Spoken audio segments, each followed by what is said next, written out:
Dear students of 3rd standard, hope you all are doing well. The last lesson, what we had discussed in social science is I love my country. So now we are going to know more about our country because you all know that our country is a beautiful country. So what is the main features that we see in our country and how it is very beautiful to look at. All these things we will be studying in this lesson. So the lesson is our beautiful country. India is one of the most beautiful countries in the world. India is one of the most beautiful countries in the world. So in our country we see different landforms. So you all know the country is made up of the landforms and also the water bodies and the hill areas or the mountains. So in this landforms you see different areas which are covered with hills and mountains. Then you also have the land area which is flat.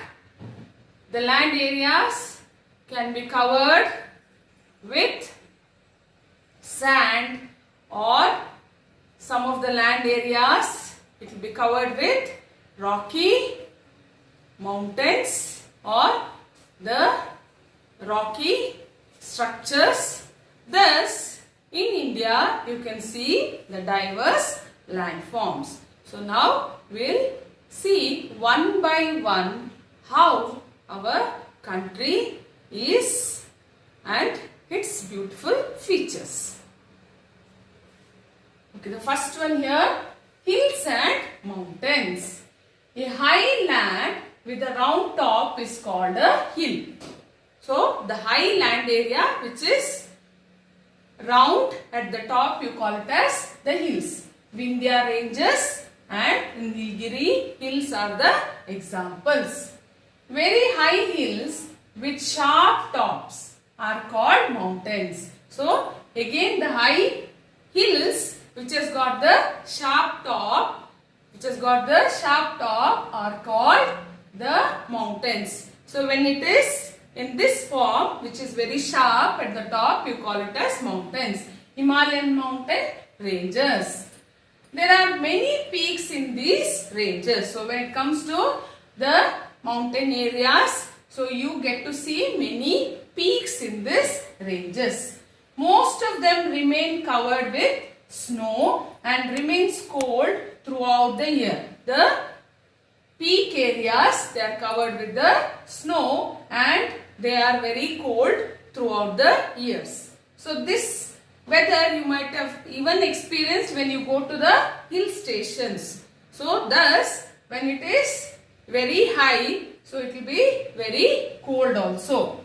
Mount Everest on the Nepal-China border is the highest peak in the world. Mount Everest, it is the highest peak in the world. Rivers such as Ganga, Brahmaputra, Yamuna, Sutlej originate in these mountains and flow down to the plains. So all these rivers, they originate in mountains, in these mountains, and they flow down to the plains. They are formed by the melting of snows. So how are these rivers formed? They are formed by the melting of snow. So you have come to know about the details of hills and mountains. Now we will see all these things in the map. So here, as I told you, the Himalayan mountains. The Himalayas, they are here. So you can observe here. So you find the mountains which are high or the peak. The peaks are also found in these areas. Now we have discussed about the rivers also. We have discussed about the different rivers. So you have the Ganges here, then the Yamuna, the Brahmaputra, So all these rivers, they are formed because of the melting of snows, and when they flow, they come to the plains. So you have Narmada, Tapi, Mahanadi. So all this, they flow to the plains. So this is a mountain range. So when they flow, they come to the plains. So I think you have got the idea. The Himalayas, then all the rivers. Okay, now we'll go to the next feature, that is the plains. Flat and level land is called a plain. So mountain areas, as I discussed, you will have the peak, the highland, the peaks, they are the mountain areas. Now here the plains, the flat and the level land.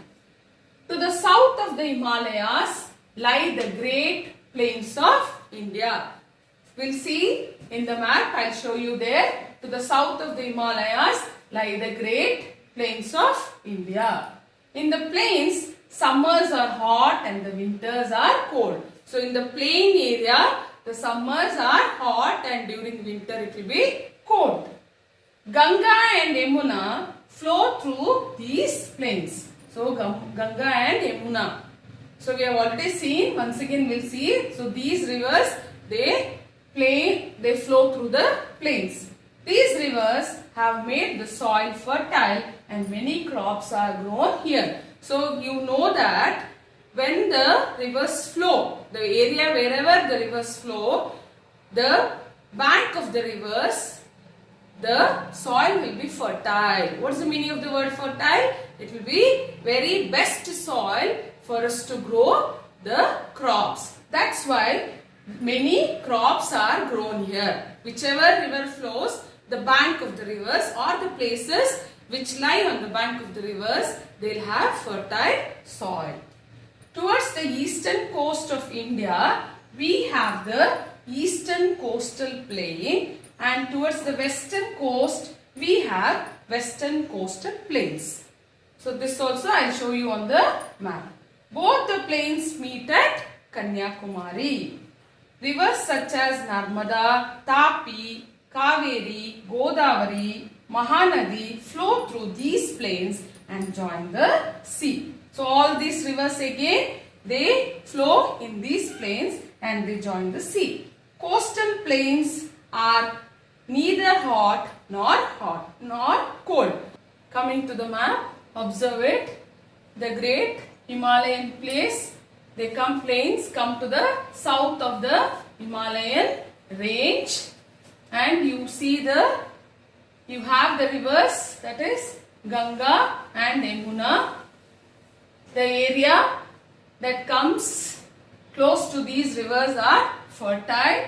Okay, next is the western coastal plains. So the area that comes beside the Western Ghats or the western part here, and here you have the various rivers like Godavari, then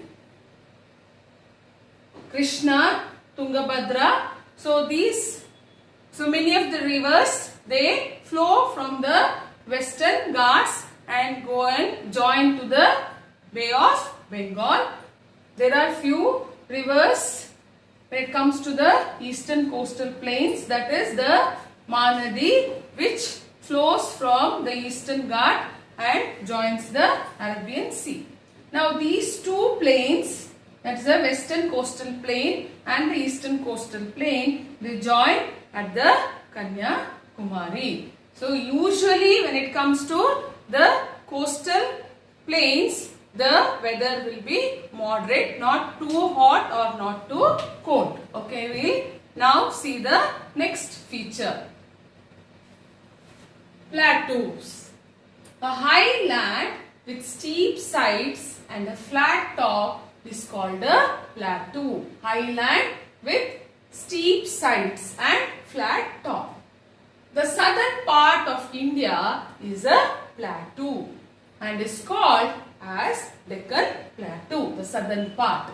It covers the largest area of the country. So, the Deccan Plateau, that is the southern part. It covers the largest area of our country. Hills are covered on three sides. It has an uneven surface.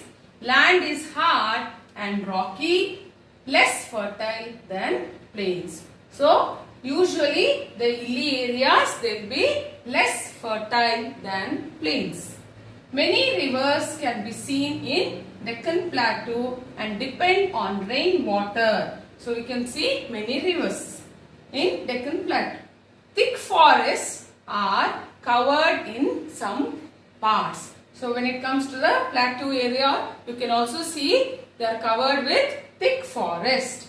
Southern India is covered by water on three sides and is called as peninsula. The southern India, it is covered by water on three sides and is called as peninsula. We will see the map. So here the southern part, it is called as the plateau, and you can see the Deccan Plateau. You can see the Deccan Plateau. So we have learnt there it is covered with hilly areas. You can see the Vindhya range here, and you can also see the area will be covered with the forest areas. Now, as we have told that this part, that the southern part, it is covered with the water bodies on all the three sides, Arabian Sea, Bay of Bengal and the Indian Ocean. So, this is called as the peninsula. Okay, now deserts.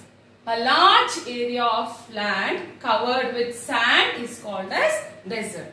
The area mainly covered with sand, so it is called as the desert. Thar Desert or the Indian Desert lies to the northwestern part of India. The Thar Desert, it lies to the northwestern part of India. We will see it on the map later. It covers large part of the state of Rajasthan. We can see hot and dry weather and very little rainfall with minimum plants and trees. So because the area is covered with sand, what is the weather there? It is hot and dry. And because of the form of the land there, that is a desert, you have minimum rainfall. So you have the picture of the desert here. Now we will see the map. So the Thar Desert here. It covers the major part of Rajasthan. So which is the largest desert, children? It is the Sahara Desert. Okay, we will see the next feature. The islands. A piece of land surrounded by water on all three sides is called an island. A piece of land which is covered by water on all the sides. So it is called as an island. There are two groups of islands in India. Two groups. The Andaman Nicobar Islands lie on the eastern side. The Andaman and Nicobar Islands lie on the eastern side. See, it is there on the map here. On the eastern side, and you have the picture of the Andaman Nicobar Island. Then next one is in the Bay of Bengal. So eastern side in the Bay of Bengal. So it is given here. The Lakshadweep Islands lie on the western side. It lies on the western side in the Arabian Sea. So here it is on the western side. So here you came to know about the two groups of islands in India. So remember these two names, Andaman and Nicobar Islands and the Lakshadweep Islands. So here we have seen about the different features of our country, and you came to know about the diversity even in the landforms and different forms which make our country very beautiful. So all the points from your textbooks are given here. You can go through the video again and again, and also you can refer the map. It is there in your book, a simple map or the maps that is given here, and know about our beautiful country. Thank you, children.